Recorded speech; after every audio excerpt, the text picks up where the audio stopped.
আচ্ছা তাহলে আমরা 40 এর দিকে আমাকে একটু মনে করে দিব আমরা যে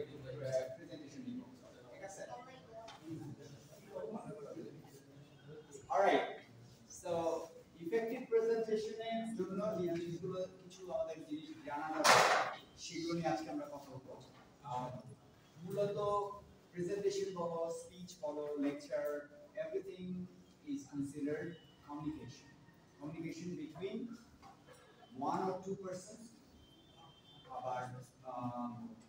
maybe with a group of persons ঠিক আছে কিন্তু তুমি হয়তো ভাবতে পারো যে প্রেজেন্টেশনের কনটেক্সটে কমিউনিকেশনের দরকারটা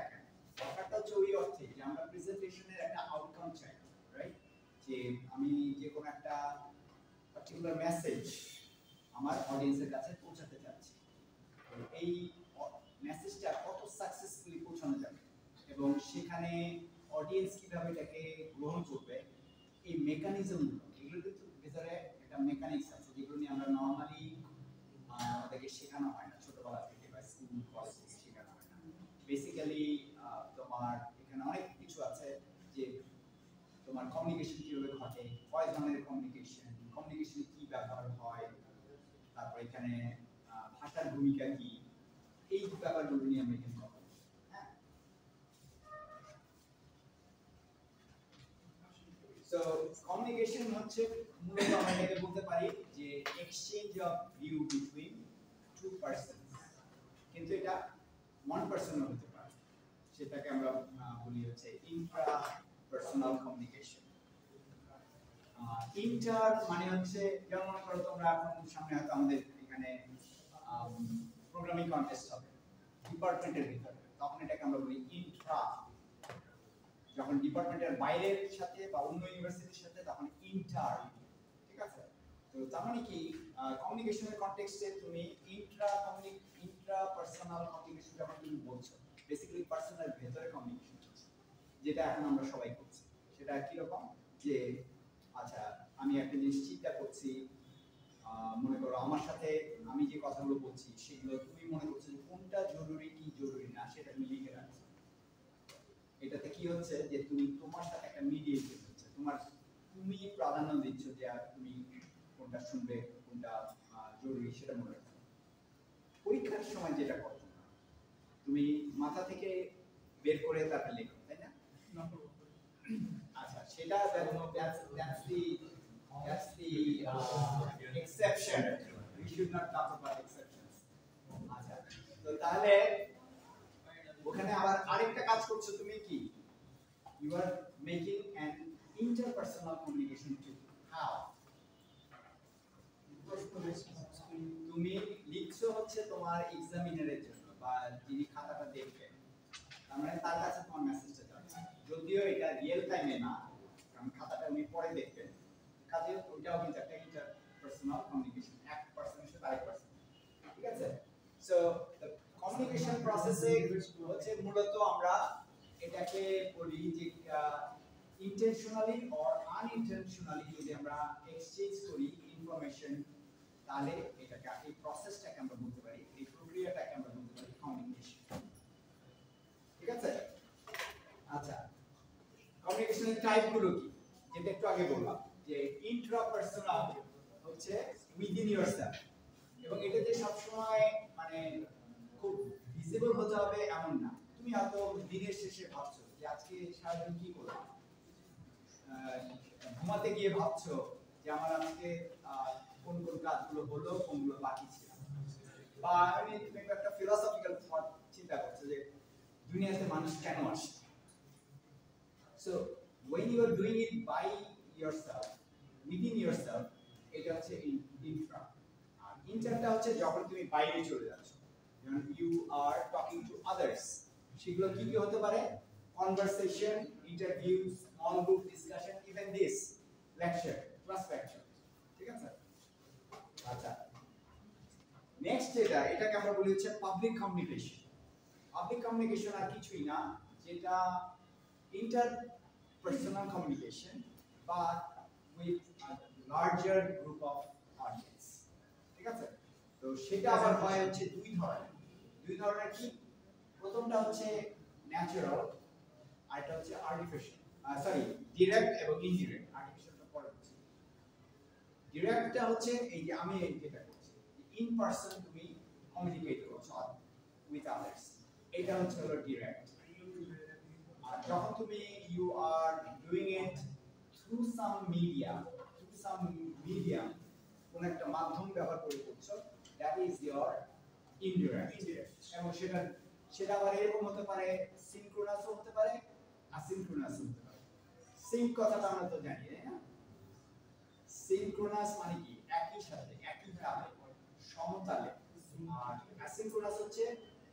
এটার উল্টোটা। মানে কি তুমি যখন ইমেল লেখো বা ইভেন যে কোনো পোস্ট দাও তোমার Facebook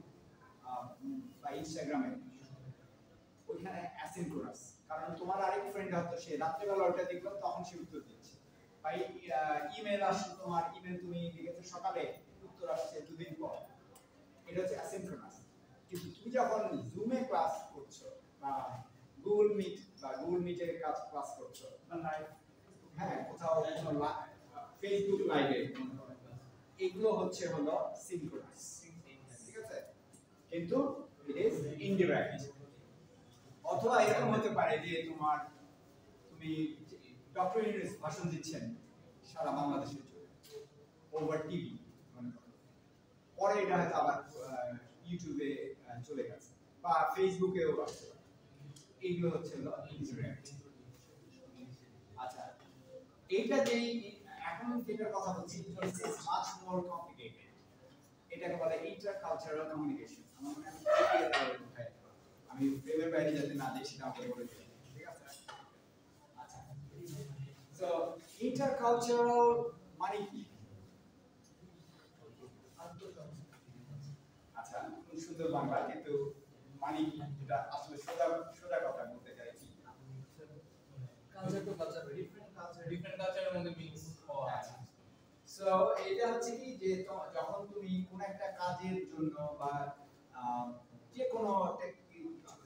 you are traveling to other countries or you are working with people from other countries, যেটা বাংলাদেশে এখন হচ্ছে যে বাইরের কোম্পানির সাথে কি বলে ট্রাভেল শুটিং বা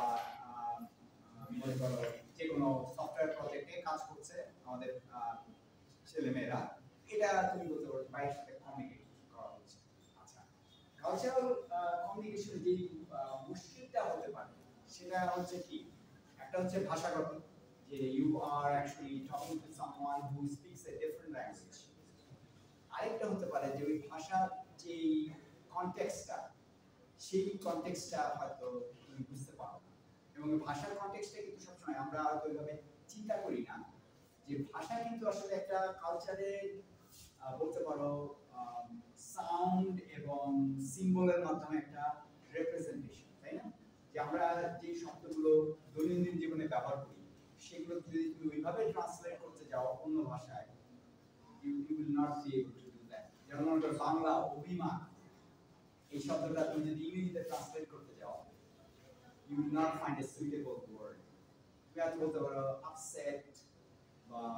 স্যাড, এরকম, কিন্তু এক্সাক্ট ওয়ার্ডটা তুমি তো নাও পেতে পারো। তার মানে কি, এই যে কালচার টু কালচার যে কমিউনিকেশন, সেখানে কিন্তু এই ব্যারিয়ারগুলো, বাধাগুলো কিন্তু তৈরি হচ্ছে। আচ্ছা, আরেকটা বাধা আছে যেটাকে আমরা বলি হচ্ছে কালচারাল ব্যাগেজ। ব্যাগেজ বলতে এখানে খারাপ অর্থে ব্যবহৃত হয়েছে। খারাপ অর্থ কিরকম, যে এটা তোমার জন্য একটা বোঝা, এটা তোমার জন্য একটা ভার, ঠিক আছে? মানে এটা তুমি বহন করতে একটু বহন করে will not be really be very comfortable. হ্যাঁ, তো কালচারাল ব্যাগেজ বলতে বোঝা যাচ্ছে যে কোনো একটা পার্টিকুলার কালচার সম্বন্ধীয় যে নেতিবাচক ধারণা, এটাকে বলা হচ্ছে কালচারাল ব্যাগেজ, ঠিক আছে? যেমন মনে করো আমি যখন স্টেটসে পড়তে গেছি, তখন যাওয়ার আগে বাংলাদেশে তখন কি হচ্ছিল, ভিসিআর রেভলিউশন হয়েছে 1980s এর প্রথম দিকে। ভিসিআর রেভলিউশনে কি হলো, যে সিনেমা হলে গিয়ে ছবি দেখার দরকার পড়ে না, আমরা ক্যাসেট নিয়ে এসে ওখানে ছবি দেখি। তখন কি হলো, প্রচুর ইনফ্লাক্স হলো ভারতীয় মুভি, প্রচুর আমেরিকান সব মারদাঙ্গা, গোলাগুলি এসব মুভি, এবং ক্রাইম থ্রিলার এইসব ইত্যাদি। তো এই যে সমস্ত ক্রাইম মুভিগুলোতে কি দেখা যায়, যে অপরাধীরা বেশিরভাগই হচ্ছে ঠিক আছে? সো আমার মনে একটা নেগেটিভ ই হলো আমি যখন পড়তে গেলাম সিটি ইউনিভার্সিটি অফ নিউ ইয়র্কে যে হার্লেম ক্যাম্পাস যেটা সেখানে আমার প্রথম সেমিস্টার এই হার্লেমের ভেতরে এটা হচ্ছে প্লিজ ডু নট টক কথা বলুন প্লিজ হ্যাঁ আমার একটু ডিস্টার্ব হয় তো এই হার্লেমে এটা হচ্ছে নিউ ইয়র্ক সিটির সবচেয়ে গরিব এলাকাগুলোর মধ্যে একটা কালো এবং পোর্টোরিকান লোকজন থাকে মানে রাস্তাঘাট মোটামুটি আছে নর্মাল শহরের রাস্তাঘাট কিন্তু একটু ময়লা একটু অপরিষ্কার লোকজন একটু রুড তো ওই জায়গায় গিয়ে যখন আমি পড়লাম তো আমার ভেতর আগে থেকে আমি এটা নিয়ে গেছি কারো লোকজন দেখলে একটু ডরাই একটু অন্য দিক দিয়ে যাই একটু এরকম কারণ আমি শুনেছি যে এরা ধরে টাকা পয়সা নিয়ে নেয় কিন্তু আমি যখন ক্যাম্পাসে ঢুকলাম it's a different story totally different story মানে I was not really ready for this আমি কিছুটা লজ্জা বোধ করলাম যে আগে থেকে এরকম একটা ভুল ধারণা দিয়ে ফেলছিলাম ওইখানে আমার ক্লাসমেট 90% কালো ঠিক আছে আমাদের ওয়ার্ল্ড সিভিলাইজেশন নামে আমার একটা কোর্স দিতে হয়েছিল সেটা টিচারও কালো ছিল হ্যাঁ অত্যন্ত অমায়িক ভদ্রলোক আর যারা ওই ক্লাসমেট আমার এদের সাথে সেকেন্ড ডেতে দেখা হলো সে এলিভেটরে লিফটে তার সে আমাকে জোরে একটা কথা বলে what's up what's going on man okay out বলে do you take public enemy এটা মানে বুঝতে পারছো টিক মানে ওদের ভাষায় হচ্ছে এটা কলকল ভাষা টিক মানে হচ্ছে তুমি কি এটা পছন্দ করো কিনা পাবলিক এনিমি হচ্ছে একটা র্যাপার গ্রুপ র্যাপ সং অত্যন্ত সমাজ নষ্ট মানে ওদের র্যাপার তো নেই প্রচুর আছে তাই না কিন্তু সমাজের সমস্যাগুলো বিশেষ করে কালোরা কিরকম ডিসক্রিমিনেশনের শিকার এগুলো নিয়ে তারা গান তৈরি করে তো সে করলো কি আমার কানে তখন ওয়াকম্যান একটা তার কানে একটা লাগানো আমার কানে একটা ইয়ারবাড লাগিয়ে দিল আমি তো কিছুটা মানে বোকা বলে গেলাম যে মানে I was not really expecting this পরে যেটা দেখলাম যে দে আর ভেরি সিম্পল মাইন্ডেড হ্যাঁ তাদের প্রকাশভঙ্গি একটু রুড তারপরে আবার তাদের কি বলে যে তাদের কথাবার্তা যদি তুমি ওই পার্টিকুলার কালচারে না থাকো তুমি বুঝতে একটু অসুবিধা হবে কিন্তু আদার দেন দ্যাট দে আর লাইক আস ঠিক আছে সো ওই যে আমার যে একটা ধারণা কালচারাল ব্যাগেজ তৈরি হচ্ছিল সেটা কিন্তু ই হয়ে গেল আচ্ছা এখন বলি আমাদের সাউথ ইন্ডিয়ান লোকজনদের কথা পাকিস্তান এবং ইন্ডিয়ার ছেলেমেয়েরা আমাদেরকে মনে করতে হবে we are somehow inferior two them মানে তাদের মধ্যে একটা দাদাগিরি ভাব সবসময় পাকিস্তানি এবং ইন্ডিয়ান সবই যে ও আচ্ছা বাংলাদেশ ওকে বাঙালি দাদা कैसे है आप আমার এই জিনিসগুলো খুব অপছন্দের ছিল যে তুমি আমার ভাষায় কথা বলো না আমি তোমার ভাষায় কেন কথা বলবো তখন আমি বললাম যে আমি বাংলায় কেন বললাম তোমার কি মনে হয় আমি তোমার ভাষায় কথা বলবো क्या बोलता है तुम আমি বললাম যে listen you don't know my language how do you expect that I should know your language you better talk to me in English so he was kind of shocked যে এরকম ভাবে কথা বলছে ওই যে তার কালচারাল ব্যাগেজ আছে ও বাংলা যেমন যেমন মানুষ কিন্তু দেখা গেল যে কোর্সের রেজাল্টে আমরা ওদের চেয়ে সবসময় ভালো ঠিক আছে তো এই যে এই জিনিসগুলো দিস আর ব্যারিয়ার্স ওই যে আমার ওর সাথে কনফ্লিক্ট লাগলো প্রথমে তাই না এটা হয়েছে ওর কালচারাল ব্যাগেজ ঠিক আছে সো কালচারাল ব্যাগেজ একটা বিশাল বাধা অন্য কালচারের লোকজনের সাথে যে তুমি কাজ করতে তাহলে এটা এবং মজার ব্যাপার হলো এটা তো আমি মনে করো বৈশ্বিক কালচার নিয়ে কথা বলছি বা এক দেশের কালচার অন্য দেশের সাথে আমাদের দেশের ভিতরে কালচারের ডিফারেন্স আছে তাই না যে মনে করো এটা যারা ঢাকার বাইরের ছেলে মেয়ে যারা এখানে আছে তারা ঢাকার ভেতরের যে ছেলে মেয়েরা যারা তাদের সাথে কথা বলতে গিয়ে টের পাওয়া একটু স্লাইটলি ডিফারেন্স আছে মানে চিন্তা ভাবনায় কথা বলার ভঙ্গি এগুলোতে আছে তো তাহলে প্রেজেন্টার হিসেবে আমার তখন দায়িত্ব কি আমার দেখতে হবে যে আমার অডিয়েন্স আমার কালচারের যে ডিফারেন্ট কিনা তাহলে ওই কালচারের সাথে সুইটেবল যে ওয়েতে আমাকে কথাবার্তা বলতে হবে এবং আমাকে ওইভাবে বেশি কি তুমি রং ক্লাসে আচ্ছা ওকে ও আমাকে ডিস্ট্রাক্ট করে দিয়েছে আচ্ছা তো তাহলে তাহলে মোদ্দা কথাটা কি হচ্ছে what's the end news what's the end advice সেটা হচ্ছে যে you have to as a presenter you have to be very much you have aware and careful to overcome this difference ঠিক আছে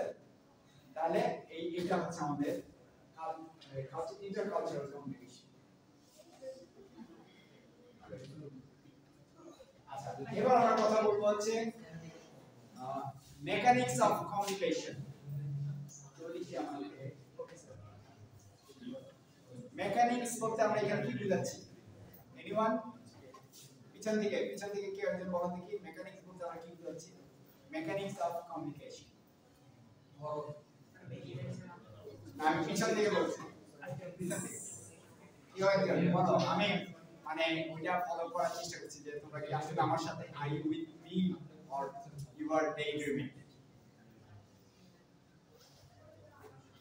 মেকানিক্স বলতে আমরা এখানে এটা কিভাবে কাজ করে কমিউনিকেশন কিভাবে কাজ করে এর ভিতরে কম্পোনেন্ট গুলো কি এটা বোঝার চেষ্টা করছি তো সেই হিসাবে মনে করি এটা দুইজন person we call them communicator হ্যাঁ তাদের কিছু অ্যাট্রিবিউট আছে মানে এই জিনিসগুলো কমন থাকতে হয় অ্যালাইনমেন্ট হতে হয় একটার সাথে মিলতে হয় তাহলেই কমিউনিকেশনটা ভালো হয় হ্যাঁ তো সেগুলোর ভিতরে কি কমিউনিকেশন স্কিল সে কিভাবে কমিউনিকেট করে সেটা তারপরে ফিজিক্যাল স্টেট তুমি 104 ডিগ্রি জ্বর নিয়ে মনে করো আমার কথাই ধরো আমি 104 ডিগ্রি জ্বর নিয়ে তোমার সামনে দাঁড়িয়ে I cannot really deliver the normal lecture তাই না আবার তুমি অডিয়েন্সে বসে আছো তুমিও you cannot really concentrate যদি তুমি অসুস্থ থাকো তার মানে physical state is really important next হচ্ছে ইমোশনাল স্টেটটা কি তুমি আজকে সকালবেলায় মার বকুনি খেয়ে এসেছো এবং তোমার কাছে মনে হচ্ছে যে অন্যায়ভাবে আমাকে বকা দেওয়া হয়েছে সো তুমি এখন আমার এখানে কনসেন্ট্রেট করতে পারছো বা বন্ধুর সাথে ঝগড়া হয়েছে বা কোন একটা কারণে তুমি upset so you can really concentrate তখন হবে কি কমিউনিকেশনটা স্মুথ হবে আচ্ছা নেক্সট হচ্ছে হলো এক্সপেরিয়েন্স এই যে আমরা এই জিনিসটা খুব এই চ্যালেঞ্জের মুখোমুখি হই অ্যাজ টিচার্স কেন যে আমাকে ওইভাবে শব্দ চয়ন করতে হয় যে যেটা তোমার কাছে পৌঁছাবে আমার এক্সপেরিয়েন্স থেকে আমি যেটা বের করার চেষ্টা করি যে তোমার এক্সপেরিয়েন্সে এই শব্দটা আছে কিনা আমি হয়তো তোমাকে অনেক নতুন শব্দ দিচ্ছি কিন্তু আমার একই সাথে আমি আমার মাথা খুব জোরে আমার ব্রেইন খুব জোরে কাজ করছে যে find out the appropriate word that will be understandable to you ঠিক আছে তো তাহলে তোমার এক্সপেরিয়েন্স এখানে আর অ্যাটিটিউডটা হচ্ছে কি বেসিক্যালি আমি সামনে দাঁড়িয়ে আমি I know far better than these guys so আমি জাস্ট এটাকে ইগনোর করে আমি নিজের মতো করে চলে যাব এটা হচ্ছে অ্যাটিটিউড অথবা আমি যেটা নরমালি ফলো করি try to be friendly and nice with the students so that they are better able to grasp what I am saying. কিন্তু মানে এই অ্যাটিটিউডের ডিফারেন্স তুমি as a presenter you cannot be arrogant as a presenter যে you know everything যারা সামনে বসে আছে সব গুরু ছাত্র না এই you cannot do that তো এই কারণে অ্যাটিটিউডটা খুব ইম্পর্টেন্ট মেমোরিটা হচ্ছে যে মূলত you are bringing up your old experiences to make a connection with your audience এটা আবার ওই যে কালচারাল কমিউনিকেশনে চলে যায় যে আমাদের কালচার যদি আমি একটা মনে করো গত ক্লাসে আমরা 7 মার্চের ভাষণ নিয়ে কথা বলেছি রাইট তো 7 মার্চের ভাষণ আমাকে আর এক্সপ্লেইন করতে হয়নি তোমাদের কাছে এটা মেমোরি থেকে আসছে because you grew up in the same culture as I did তাহলে কি হচ্ছে যে আমি I can really I have to choose a certain term or terminology যেটা ওই কালচার স্পেসিফিক ওইখানে এই মেমোরি ব্যাপারটা আছে আর এক্সপেকটেশন হচ্ছে বেসিক্যালি এটা দুই পক্ষে যে তোমার যে অডিয়েন্স সে কি জানতে চায় আর যে প্রেজেন্টার সে কি জানাতে চায় এই দুইটার একটা একটা সেতু তৈরি হতে হবে তো এই সমস্ত কিছু যদি মেলে তাহলে it can be a very smooth and effective communication ওই কারণে এগুলো আমাদের জানতে হবে আর মাঝখানে আরো কিছু জিনিস আমরা দেখতে পাচ্ছি এগুলো নিয়ে আমি এখনই কথা বলছি এগুলো হচ্ছে যে মূলত এই জিনিসগুলোকে কিভাবে ম্যাটেরিয়ালাইজ করে আচ্ছা কমিউনিকেশনটা কিভাবে চলে তৈরি হয় কিভাবে এটা হচ্ছে কি একজন সেন্ডার একজন রিসিভার এইভাবে কাজ করে সেন্ডার করে কি তার মেমোরি সার্চ করে তার একটা পার্টিকুলার সিচুয়েশনের রেসপন্স হিসেবে একটা কোডেড একটা টেক্সট তৈরি করে কোডেড ওই সেন্সে যে একটা স্পেশাল ওয়েতে এটাকে তৈরি করছে কিন্তু সেটা আবার কি হতে হবে রিসিভারের এক্সপেরিয়েন্স তার ওই যে যতগুলো অ্যাট্রিবিউট আমরা বললাম এইগুলোর কনটেক্সটে হতে হবে নাহলে রিসিভার ক্যানট ডিকোড ইট কোডিংটা মানে অনেকটা তুমি বলতে পারো যে কম্পিউটার নেটওয়ার্কিং যেভাবে কাজ করে যে তোমার একটা পার্টিকুলার লেয়ার থেকে তোমরা যখন কম্পিউটার নেটওয়ার্কিং করতে যাবা তখন দেখবা যে ইউজার লেভেলটা এটা হচ্ছে সারফেস লেভেল এখানে একটা জিনিস তুমি টাইপ করছো বা হোয়াটএভার সেটা কি চেঞ্জ হতে থাকছে এটার সাথে ইনফরমেশন অ্যাড হচ্ছে ওই ইনফরমেশনগুলো একেবারে ফাইনাল স্টেজে গিয়ে ফিজিক্যাল লাইন দিয়ে চলে যাচ্ছে আরেকজন রিসিভারের এন্ডে ওইখানে গিয়ে আবার লেয়ার বাই লেয়ার ওটা স্ট্রিপ অফ করছে স্ট্রিপ অফ হয়ে ওখানে আমার ইনফরমেশন আছে কোন নেটওয়ার্কে ঢুকছে সে নেটওয়ার্কের আবার কোন কম্পিউটারে যাবে এইসব ইনফরমেশনগুলো পড়ে ফাইনালি তোমার কাছে গিয়ে টেক্সট বা মেসেজ বা অডিও ভিডিও এটা গিয়ে পৌঁছাবে ঠিক আছে তো একইভাবে এখানে এই জিনিসটা ঘটে এই জিনিসটা অনেক বেশি সাপোর্ট মানে অনেক বেশি সূক্ষ্ম আমরা ওইভাবে টের পাই না মানে ইনস্ট্যান্টেনিয়াসলি আমরা হয়তো দেখছি যে আমি একটা কথা বলছি তুমি সেটার সাথে সাথে সেটা গ্র্যাব করে নিচ্ছ কিন্তু সেখানে এই প্রসেসগুলো আছে ঠিক আছে সো ওইটা আমাদের জানাটা জরুরি কেন যে আমি আমার অডিয়েন্সকে আমি আমার মনে হয় যে আমি ওকে আমি এই মেসেজটা দিব আমি খুব হড়বড় করে বলে চলে গেলাম I'm not really giving the time for the audience to decode এটা ভুল সেই কারণে এই জিনিসগুলো আমাদের জানা দরকার এখানে আমি একই কথা বলেছি আমরা তাহলে এটা আমি বাদ দিয়ে দেব আচ্ছা এখন কথাটা আসছে সেটা হচ্ছে যখন রিসিভার রেসপন্ড করে তখন কি হয় তখন কিন্তু একই জিনিস ঘটে বাট সেটা আবার কি করে সেটা এক ধরনের একটা লুপ তৈরি করে লুপটা কিরকম যে সেন্ডারের কাছে ফিডব্যাকটা গেল সেন্ডার ওটাকে ডিকোড করে সে আবার যদি দেখে যে এটা আবার রেসপন্স করার দরকার আছে সে আবার এটা রেসপন্ড করে একই প্রসেসে এবং এটা দিস গোজ অন যতক্ষণ পর্যন্ত কনভারসেশন চলছে যতক্ষণ পর্যন্ত তোমার প্রেজেন্টেশন চলছে ইট গোজ অন ঠিক আছে আচ্ছা এবার আমরা কথা বলবো হচ্ছে ইনার্ড নিয়ে ইনার্ড কথা বুঝি আমরা এটা আমার দেয়া নাম ইনার্ড বলতে বোঝায় যে ভেতরের জিনিসপত্র কমিউনিকেশনের ভেতরের জিনিসপত্র যেগুলো আসলে কমিউনিকেশনের বেস বা ফাউন্ডেশন তৈরি করে এগুলোকে আমরা বলছি ইনার্ড সেখানে আমরা আজকে বোধহয় দুইটা জিনিস কভার করতে পারবো টাইম আমাদের প্রেজেন্টেশনের টাইম হিসেবে 10 মিনিট আছে তাই না ওকে ফার্স্টটা হচ্ছে হলো চ্যানেল নরমালি আমরা চ্যানেল বুঝি তাই না বেসিক্যালি চ্যানেল বলতে আমরা কি বুঝি মানে আমাদের টিভি চ্যানেল হ্যাঁ টিভি চ্যানেল বা ইউটিউব চ্যানেল মানে কি একটা নির্দিষ্ট জায়গা যেখানে কিছু রাখা হচ্ছে আর এই চ্যানেল মানে হচ্ছে একটা নির্দিষ্ট মিডিয়াম যেটার মধ্য দিয়ে তোমার কমিউনিকেশন যাচ্ছে বা তোমার প্রেজেন্টেশন যাচ্ছে